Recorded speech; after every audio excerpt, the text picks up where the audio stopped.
అదోకే Dhanraj. But career అన్న తర్వాత బోల్డ్ challenges ఉంటాయి. ఉంటాయన్నా. ఎవరికి కేక్ వాక్ కాదు.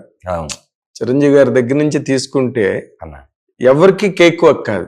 బట్ ఆ ఛాలెంజెస్ ని ఎవరు సక్సెస్ఫుల్ గా అధిగమించగలుగుతారో వాళ్ళే నిలబడతారు.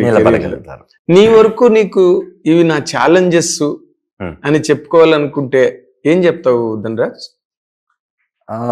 మరి నేను ఇది చెప్తే అది మరి ఏంటి ఇలా చెప్తున్నాడు అనుకోవచ్చేమో. ఎలాగైనా చెప్పొచ్చు, ఇష్టం వచ్చినట్టు చెప్తున్నారు అలాగే రేపు మీడియాలో. నాకు ఛాలెంజెస్ అంటే అసలు వాట్ అన్ని మీరు అన్నట్టు కేక్ వాక్ లాగా ఉండాలా?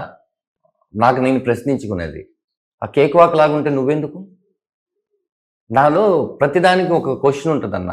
ఈ ప్రపంచం మొత్తంలో ఆన్సర్ లేకుండా క్వశ్చన్ పుట్టిందని నేను అనుకోను. ఆన్సర్ ఉంటేనే క్వశ్చన్ పుడుతుందని నేను అనుకుంటాను. అలాగా ఒక క్యారెక్టర్ చేసేటప్పుడు, అది నేను భాగమతి సినిమా కానీ అది అనుష్క గారితో నేను సినిమా యాక్ట్ చేస్తాను నేను ఎప్పుడు అనుకోలేదు. అదే సినిమా హిందీలో రీమేక్ చేస్తే నేను వెళ్ళి అదే క్యారెక్టర్ చేస్తానని నేను అనుకోలేదు. ఈ సినిమాకి రామంకి నేను దర్శకుడిని అవుతానని అనుకోలేదు. ఛాలెంజెస్ అన్నీ అవే ఇస్తాయన్న. దాన్ని ఎంత సమర్థవంతంగా నేను ఎదుర్కొన్నాను దాన్ని నా టాలెంట్ని బట్టి ఉంటుంది. ఎదుర్కొన్నాను ఈ సినిమాలో సమర్థవంతంగా. అంటే అది ఫిబ్రవరి 21వ తారీఖు మీరు చెప్పాలి సినిమా. ఇది దీన్ని ఒక ఛాలెంజ్ గా నేను స్వీకరించాను కాబట్టి చెప్తున్నాను. ఇది రామన్ రాగం అన్నది నువ్వు ఒక కొంత ప్రయాణం అయిపోయిన తర్వాత నీకు ఎదురైన మజిలీ ఇది. అవును ప్రయాణం అయిపోయింది. అవునవును. నేను ఆ ప్రయాణం ఇక్కడి వరకు నువ్వు వచ్చావంటే నువ్వు సక్సెస్ఫుల్ కింద లెక్క. అంటే నిన్ను నమ్మి ఒకళ్ళు వచ్చి డబ్బులు పెట్టి మంచి యాక్టర్లు ఈ సినిమాలో చేసి ఒక సముద్రకళి లాగా, పృథ్వీరాజ్ లాగా మంచి యాక్టర్స్ ని సినిమాలో చేశారు. అది ఒక స్టేజ్ కి వచ్చాక జరిగింది. బట్ ఈ స్టేజ్ కి రావడానికి పైగా నువ్వు ఇమోషనల్ పర్సన్. ఇమోషన్ అంటే ఇష్టం, కామెడీ అయితే చేస్తావు కానీ. మీరు అడిగింది నాకు అర్థమైందన్న.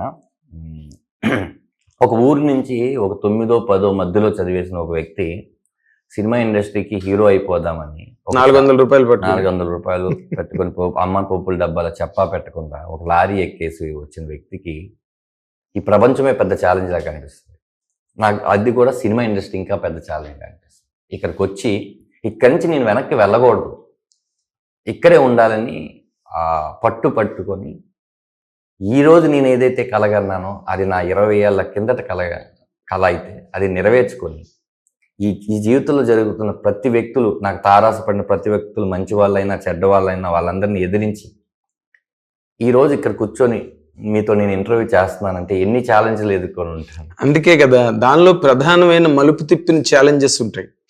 ప్రధానవి ప్రతిదీ జీవితంలో ప్రతిరోజు ఛాలెంజ్. మలుపు మంచైనా చేసి ఉండాలి, ఆ మలుపు చెడ్డైనా చేసి ఉండాలి కదన్నా. చెడ్డ చేసిన దానికి కూడా ఒక ఏదో మలుపు మంచిలోకి తీసుకెళ్ళి. అంటే నేను టూ ఎర్లీ స్టేజ్ లో ప్రొడ్యూస్ చేశాను అవగాహన లేకుండా అనేది ఒక ఆ మలుపులో నేను తీసుకున్న కరెక్ట్ డిసిషన్ కాదేమో అని నేను అనుకుంటుంటాను.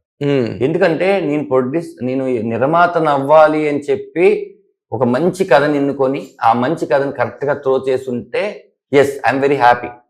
ఆ రోజు నా దగ్గర డబ్బులు ఉన్నాయి, నేను ఒక సినిమా నిర్మాతను అవుదాం అనుకుని డబ్బులు ఉన్నాయి కాబట్టి ఒక ఫ్రెండ్ కోసం తన కెరీర్ నా కెరీర్ బాగుంటాయని కోసం సినిమా తీసేసి నేను అది చాలా పెద్ద ఛాలెంజ్ అన్న. ఇక్కడే సంపాదించుకున్న డబ్బులు ఇక్కడే పెడుతున్నామని నేను అంటూ ఉంటాను కానీ కళామ తల్లికి. కానీ అది ఆ డబ్బు నుంటే ఈరోజు నాకు శంషాబాద్లో ఒక 10 ఎకరాలు, ఫిలిం నగర్లో ఒక సొంత పెద్ద ఇల్లు ఉండే. అప్పట్లో 80 లక్షలు అంటే ఆల్మోస్ట్ ఒక 10-15 ఏళ్ళ కిందట. ఇప్పుడు ఎంత మీరే ఊహించుకో, 80 కోట్లు.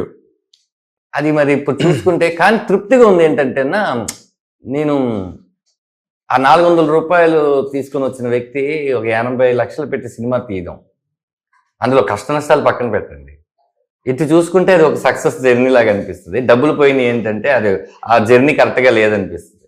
అన్నీ జరుగుతాయండి మన మనుషులంగా.